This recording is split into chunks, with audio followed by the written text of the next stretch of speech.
যে মানুষটা জন্মেছেন পিতা ছাড়া, বাবা মারা গেছে জন্মের আগেই, তারপর মা মারা গেছে, তারপর চাচা দাদা সবাই মারা গেছে, তার মানে খোঁজ নেওয়ার জন্য কেউ নাই। আবার সেই মানুষটা যখন 40 বছর বয়সে মানুষকে দাওয়াত দিল, তখন দেখা গেল যে সেই সময়টাতে তিনি টর্চারের শিকার হইলেন। তার সামনে তার অনুসারী সুমাইয়া রাদিয়াল্লাহু তাআলা আনহাকে বর্ষা মেরে হত্যা করা হচ্ছে, বলতেছে সবর করো, এটা প্রতিরোধ করতে পারে নাই।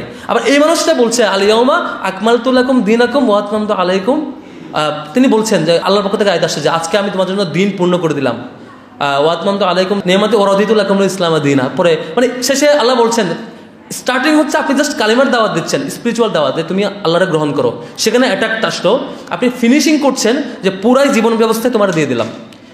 এখন কথা হইল, আমি ব্যক্তি মুসলমান হিসাবে আমি সারাদিন অনেক পড়াশোনা করি, অনেক মিউজিক দেখি, গান দেখি, কন্টেন্ট শুনি, লেকচার শুনি, বই পড়ি, চিন্তা করি, অনেক কিছু করি, তাহলে তার কত পার্সেন্ট সবচেয়ে সাকসেসফুল মানুষটা নিয়ে আমি ভাবি, তার স্ট্র্যাটেজি নিয়ে চিন্তা করি। আমি তো বেস্ট হইতে চাই, আমি বেস্ট হলে বেস্ট মানুষকে ফলো করব। আমি যদি সমাজে কিছু জিনিসকে অ্যাড্রেস করতে চাই, কীভাবে অ্যাড্রেস করতে হয় সেটা শিখবো।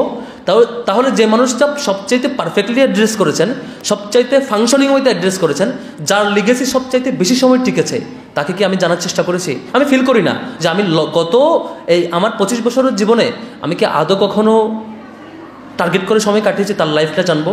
আপনি নিজে কল্পনা করেন আমি কয়টা রাসূল সাল্লাল্লাহু আলাইহি ওয়াসাল্লামের জীবনী পড়েছি। আমি এভাবে বলি যে রাসূল ইসলামের যে শুধুমাত্র ঘটনা জানে, ইন্ডিভিজুয়াল ঘটনা, শুধুমাত্র যুদ্ধের ঘটনা, কেস, ইন্ডিভিজুয়াল কেস, তিনি রাসূল সাল্লাল্লাহু আলাইহি ওয়াসাল্লামকে বুঝতে পারবেন না। বুঝতে হইলে তার স্ট্র্যাটেজি শিখতে হবে, কীভাবে মাল্টি ডাইমেনশনকে তিনি অ্যাড্রেস করেছেন, কীভাবে কমপ্লেক্সিটি ফেস করেছেন, কীভাবে সোসাইটি থেকে তিনি রিড করার চেষ্টা করেছেন এবং সেটা সলভ করেছেন। দুর্ভাগ্য হইল আমরা কালচারালি এমন যে একটা জায়গা ছিলাম, আমাদের হল পর্যায়ে সেগুলো আয়োজন হইতে পারে নাই।